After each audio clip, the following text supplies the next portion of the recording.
మొత్తం మీద కేసీఆర్, హరీష్ రావు, కేటీఆర్ ఈ ముగ్గురి నీడల్లో ఉన్నటువంటి కవిత గారు ఇలా మాట్లాడడం ఎంతవరకు అనేది మాత్రం ఉంది.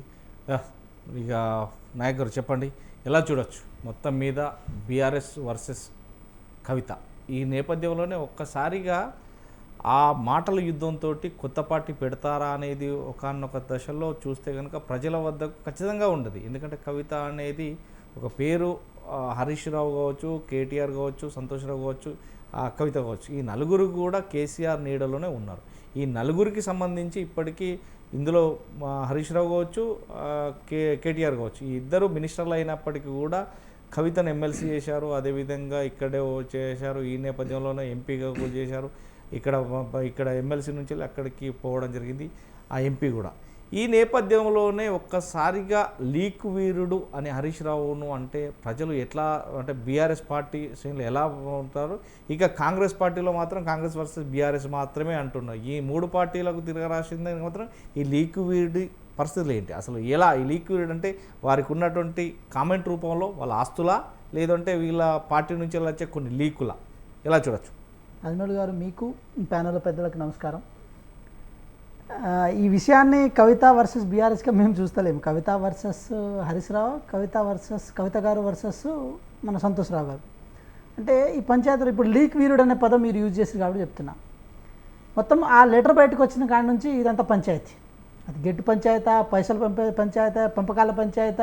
నిజంగా చెప్పాలంటే తెలంగాణ ప్రజలకు సంబంధం లేని వ్యవహారంగానే మేము చూస్తున్నాం, తెలంగాణ ప్రజలు చూస్తున్నారు. కానీ మీరు చూడండి, కవిత గారి పెళ్లి చేయడానికి కూడా పైసలు లేని సందర్భాల నుంచి ఈరోజు కొన్ని వేల కోట్ల వరకు వాళ్లకు సంపద రూపంలో వచ్చింది. కొన్ని లక్షల ఎకరాల భూములు ధరణి పేరుతో కొల్లగొట్టబడ్డాయి. చెట్ల పేరుతో, నీళ్ళ పేరుతో, భూముల పేరుతో ఎన్నో వేల కోట్లు, లక్షల కోట్ల వరకు పైసలు వచ్చిన సందర్భాలు ఉంటాయి. సో ఇక్కడ గెట్టు పంచాయతీ అనుకుంటాం, పంపకాల పంచాయతీ అనుకుంటాం.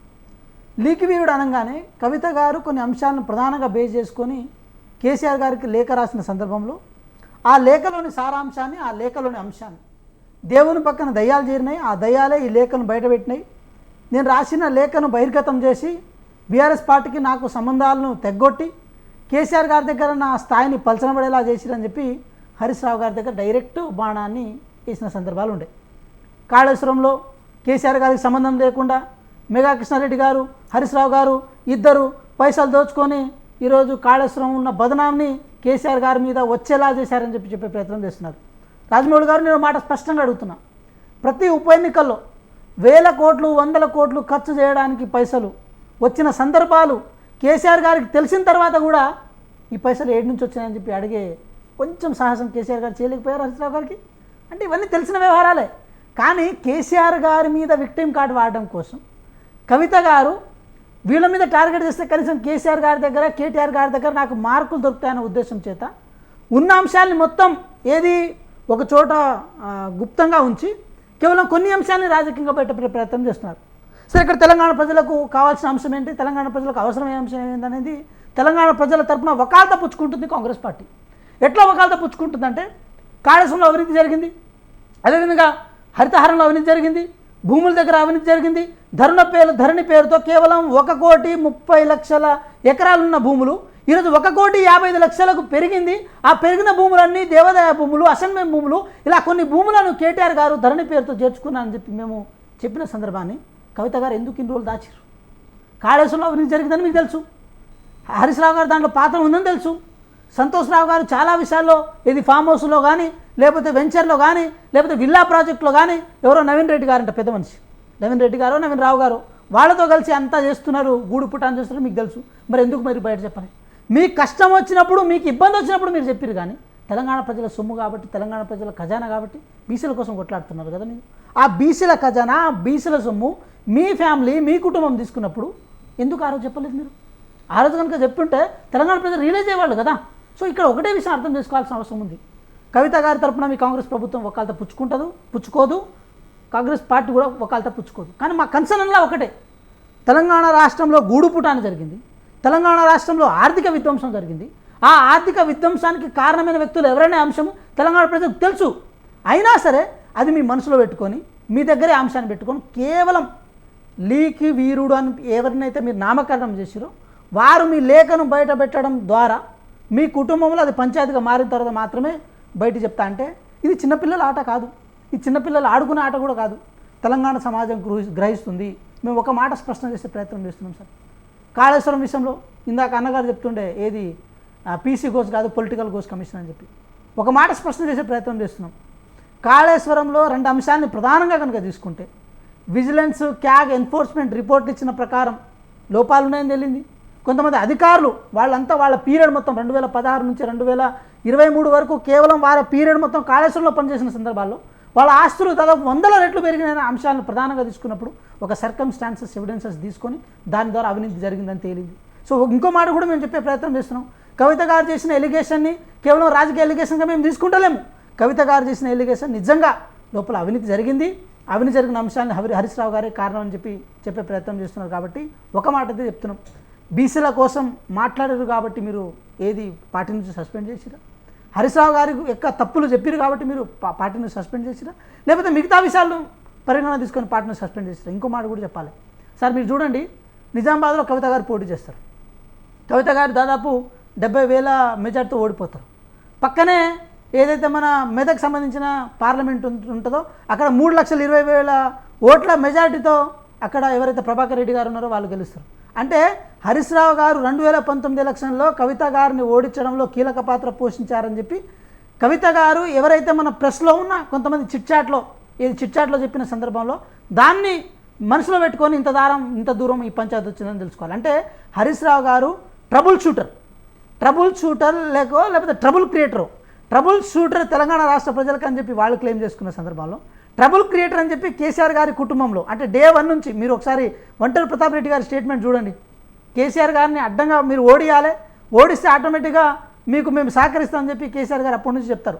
అంటే ఎవరు ఎటువంటి వకాలతాలు పుచ్చుకున్నా ఎటువంటి ఇది చేసినా కూడా హరీష్ రావు గారు డే 1 నుంచి బీఆర్ఎస్ పార్టీని బొక్కబెట్టడానికి క్లియర్ కట్గా ఉన్నారని చెప్పి అంశాన్ని స్లోగా సరే చాలామంది అంటే కేటీఆర్ గారు అక్కడ అడ్జస్ట్ అవ్వచ్చు, సంతోష్ రావు గారు హరీష్ రావు గారు వీళ్ళు ఏదైతే ఒక సిండికేట్ అంశాన్ని వీళ్ళు నడిపించుకునే క్రమంలో తెలంగాణ రాష్ట్రాన్ని సిండికేట్ అయితేనే పరిపాలన చేసుకోవచ్చు, పరిపాలన చేయగలిగితేనే మళ్ళీ తెలంగాణ రాష్ట్రాన్ని దోచుకోవచ్చు. పరిపాలన ఒక చోటికి రావాలంటే ఎంత కష్టం వచ్చినా ఎంత ఇబ్బంది వచ్చినా కూడా కాడిని నెత్తిన పెట్టుకున్న తర్వాత దాన్ని వదులుకోవడానికి సిద్ధపడవద్దని చెప్పి వాళ్ళు క్లియర్ కట్గా ప్లాన్ వేసుకున్నారు. కానీ కవిత గారు దానికి సిద్ధంగా లేరు. ఒక మహిళగా తెలంగాణ రాష్ట్ర ఒక జాగృతి రాష్ట్ర అధ్యక్షురాలుగా తెలంగాణలో ఏది గల్లీన తిరిగారు కాబట్టి ఆ అంశాన్ని వాళ్ళు ఏది తేటతెల్లం చేసే ప్రయత్నం చేశారు. మేము ఒకటే చెప్తున్నాం, తెలంగాణ రాష్ట్ర ప్రజలారా మీరు ప్రధానంగా తెలంగాణ రాష్ట్ర ప్రజలకు మేము విన్నవించుకుంటున్న అంశం ఇది వాళ్ళ ఇంటికాడ గట్టి పంచాయతీ కాదు, వాళ్ళ ఇంకో అంశం కాదు. ఇది తెలంగాణ రాష్ట్ర ప్రజల యొక్క ఆస్తిని వాళ్ళ జేబులో పెట్టుకున్న తర్వాత అది పంపకాల విషయంలో తేడా వచ్చింది. ఆ తేడా వచ్చిన క్రమంలో ఇదంతా జరుగుతున్న ప్రక్రియని మేము భావిస్తున్నాం. అదేవిధంగా ఇంకో మాట కూడా చెప్పాల్సి వస్తే సార్ మీరు ప్రధానంగా అర్థం చేసుకోవాల్సిన అవసరం ఉంది. కవిత గారు ఇచ్చే ప్రతి స్టేట్మెంట్ని వాళ్ళు ఎందుకు ఏది మౌనంగా ఉన్నారంటే అంటే ఇంకా రెచ్చగొట్టుకుంటూ పోతే ఇంకా మనలో లోపాలు బయటకు వస్తాయన్న ఉద్దేశంతో వాళ్ళు చేస్తున్నారు. కవిత గారు జగదీశ్వర్ రెడ్డి గారి విషయంలో వాస్తవాలు చెప్పారు. అది వాస్తవం కాదంట సార్. ఉమ్మడి నల్గొండ జిల్లాలో ఏది ఎస్సీ బీసీ నాయకులు అసలు ఎట్లాగో ఎదగనీయలే, కనీసం ఇంకో నాయకుని కూడా ఎదగకుండా జగదీశ్వర్ రెడ్డి గారు ఏకఛత్రాధిపత్యాన్ని చేసి ఉమ్మడి నల్గొండ జిల్లాలో ఎంత ఇది చేశారన్న విషయం కవిత గారు చెప్పారు. అదే ఇంకో విషయం కవిత గారు కూడా చెప్పారు, కర్ణాటకలో హంపి ప్రాంతంలో రాజకీయ వేదికగా చేసుకొని ఎంతోమంది పెద్ద మనుషులు అందరూ కలిసి కేసీఆర్ గారి మీద కుట్ర చేసిరు, కేటీఆర్ గారి మీద కుట్ర చేశారు అని చెప్పి కవిత గారు చెప్పారు కదా. ఇవన్నీ వాస్తవాలా కాదని చెప్పమన్నారు. అంటే ఒక మాట ఏంటంటే కవిత గారి విషయంలో కనుక ఇన్వాల్వ్ అయితే తలను కొరివితో కొక్కున్నట్టుంటుందని చెప్పి బీఆర్ఎస్ పార్టీ నాయకులు అనుకున్నారు కాబట్టి పొమ్మలేక పొగబెట్టినట్టు ఈరోజు సస్పెండ్ చేశారు. ఆత్మగౌరవం ఉన్నది కాబోలు నాకు తెలిసి, అందుకోసం ఎమ్మెల్సీ పదవి కూడా రాజీనామా చేసే ప్రయత్నం చేశారు. కానీ ఏదేమైనప్పటికీ కూడా తెలంగాణ రాష్ట్రంలో తెలంగాణ రాష్ట్ర అంశాలని మళ్ళీ ఇంకో మాట కూడా అంటారు, కవిత గారిని కాంగ్రెస్ పార్టీ మాట్లాడిస్తుంది, కాంగ్రెస్ పార్టీ దగ్గర నుంచి ప్రతిదీ మాట్లాడిస్తుంది, మా మీద బురదల ప్రయత్నం చేస్తారు. మాకు ఎటువంటి అవసరం లేదు సార్. ఏది కాంగ్రెస్ పార్టీ వాళ్ళ చేత మాట్లాడించాల్సిన అవసరం లేదు. తెలంగాణ ప్రజలకు మేము చేసిన సంక్షేమాన్ని, తెలంగాణ ప్రజలకు మేము చేసిన అభివృద్ధిని తెలంగాణ ప్రజల మాటల రూపంలో ప్రచారాన్ని కోరుకున్న వ్యక్తులం సార్ మేము. ఈ రాజకీయ లుకలుకలు ప్రేరేపిత అంశాలను మేము వెంటనే ప్రేరేపించుకొని మేము దాంట్లో ఏలు పెట్టాల్సిన అవసరం లేదు. ఒక మాట అయితే స్పష్టం చేసే ప్రయత్నం చేస్తున్నాం, కాళేశ్వరం బ్రిడ్జి కుంగింది కూలిపోయిందని చెప్పి మేము చాలాసార్లు అంటే బర్రెలు ఉన్నాయని చెప్పి రాహుల్ గాంధీ గారిని రేవంత్ రెడ్డి గారిని కామెంట్ చేసిన కేటీఆర్ గారు అదే ప్రకృతి ఆ బర్రెను కుంగుబాటు రూపంలో బయటకు తీసుకొచ్చిన తర్వాత తెలంగాణ ప్రజలు ఒక నిర్ణయానికి వచ్చారు. అదేవిధంగా కవిత గారి విషయంలో కానీ కేసీఆర్ గారి కుటుంబం సంబంధించిన పార్టీ పొలిటికల్ అంశాల విషయంలో కానీ కాంగ్రెస్ పార్టీ ఎక్కడ ఏలు పెట్టదు, ఎక్కడ కాలు కూడా పెట్టదు, మాకు అవసరమే లేదు. ఇన్ కేసు మీలో కనుక నిజంగా లుకలుకలు జరిగితే అవే కాలక్రమేణా కాలానికి అనుగుణంగా బయటకు వస్తాయి, తెలంగాణ ప్రజలకు నిజాలు తెలుస్తాయి సార్.